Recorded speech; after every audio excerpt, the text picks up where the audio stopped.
ওখানে আমি আজকে প্রায় 4 দিন ধরে কয়েকবার ট্রাই করছি যাওয়ার জন্য, ওদিকে যাওয়া সম্ভব হচ্ছে না। গতকাল পরশু দিন থেকে হচ্ছে টেকনিক্যাল মোড় পর্যন্ত যাওয়া হচ্ছে হাত তোলা পানি, ওখানে রাস্তাটা প্রচুর যথেষ্ট পরিমাণ হচ্ছে পানি আছে। আর ওখানে হচ্ছে যারা স্পিড বোট নিয়ে যাচ্ছে অনেকে রাস্তা চিনে না, যারা ফেনীর বাইরের থেকে যারা আসতেছে রাস্তা না চিনার কারণে ওরা স্পিড বোটগুলো নিয়ে যাচ্ছে, ওখানে যেগুলো টিনের ঘর ওই ঘরগুলোর উপর দিয়ে স্পিড বোটগুলো যায়, স্পিড বোটের ফাঁকা দিয়ে ঘরগুলো ভেঙে যায়, ঘরগুলো ভেঙে যাওয়ার সাথে সাথে হচ্ছে স্পিড বোটগুলো ভেঙে যাচ্ছে, ওরা মাঝপথে আটকা পড়তেছে। আর অনেকেই উৎসাহী হয়ে এখানে সহযোগিতা করতে আসতেছে। ওরা মূলত হচ্ছে যদি লোকাল একজনকে গাইড না নিয়ে যায় ওরা রাস্তাটা চিনে না, ওরা মাঝপথে গিয়ে বিপদে পড়ে।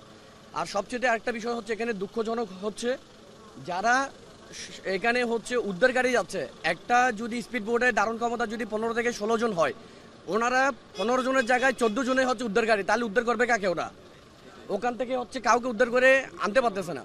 এখানে হচ্ছে সমন্বয়তার যথেষ্ট পরিমাণ অভাব আছে।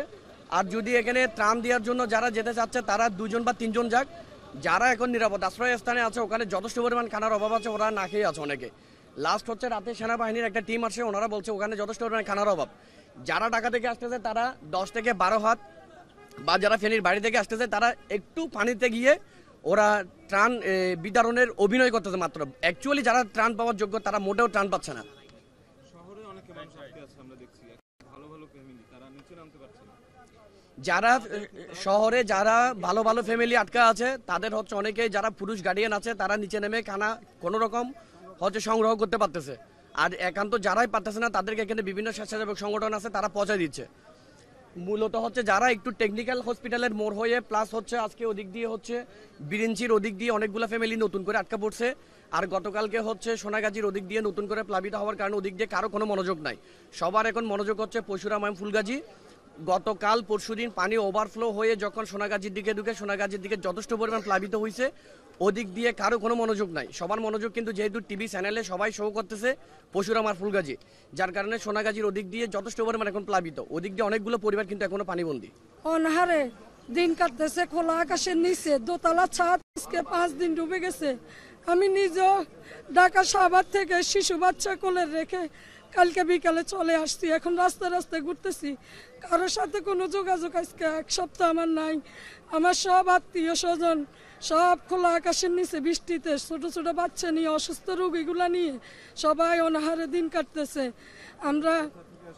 আমি ঢাকা শাহবাগ থেকে আসছি, নবীনগর চলে আসছি কোলে শিশু রেখে। আমার বাড়ি ফেনী আলোক দিয়ে আলীরাজা ভুঁইয়া বাড়ি, তারা অনাহারে দিন কাটতেছে, না যাইতে পারতেছি না।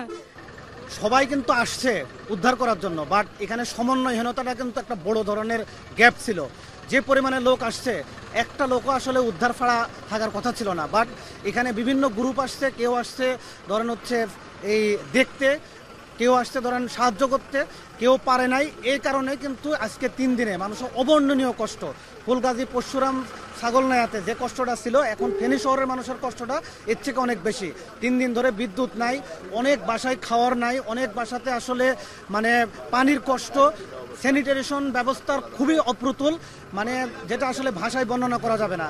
এই যে ফেনী শহরের সবচেয়ে বেশি লোক বাস করে ছাগলনাইয়া পরশুরাম ফুলগাজী, তো আসলে আজকে 7 দিন ধরে কি অবস্থায় আছে তারা অনেকে উদ্ধার হয়েছে। বাট এই মুহূর্তে যেটা প্রাইম কনসার্ন সেটা হচ্ছে আপনার এই লোকজনকে খাওয়ারের ব্যবস্থা করা। আসলে আজকে দেখছি যে হাজার হাজার নৌকা আসতেছে, আসলে আজকে নৌকার থেকে আজকে ত্রাণের মানে ব্যবস্থাটাই সবচেয়ে বেশি ইম্পর্টেন্ট। বিশেষ করে শহরের বাসাবাড়িতে অনেকেই কিন্তু না খেয়ে আছে, কারণ হচ্ছে কারো জেনারেটরও চলে না, কারেন্ট নাই, পানি তুলতে পারতেছে না, কোনো দোকান খুলে নাই, দোকানগুলো সব পানির নিচে।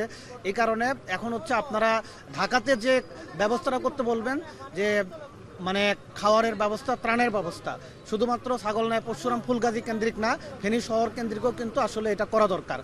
আদারওয়াইজ দেখা যাচ্ছে যে মানুষের কষ্টটা কিন্তু আরও বাড়বে, কারণ এটা কয়দিন থাকবে এখনো পর্যন্ত কিন্তু আন্দোলন।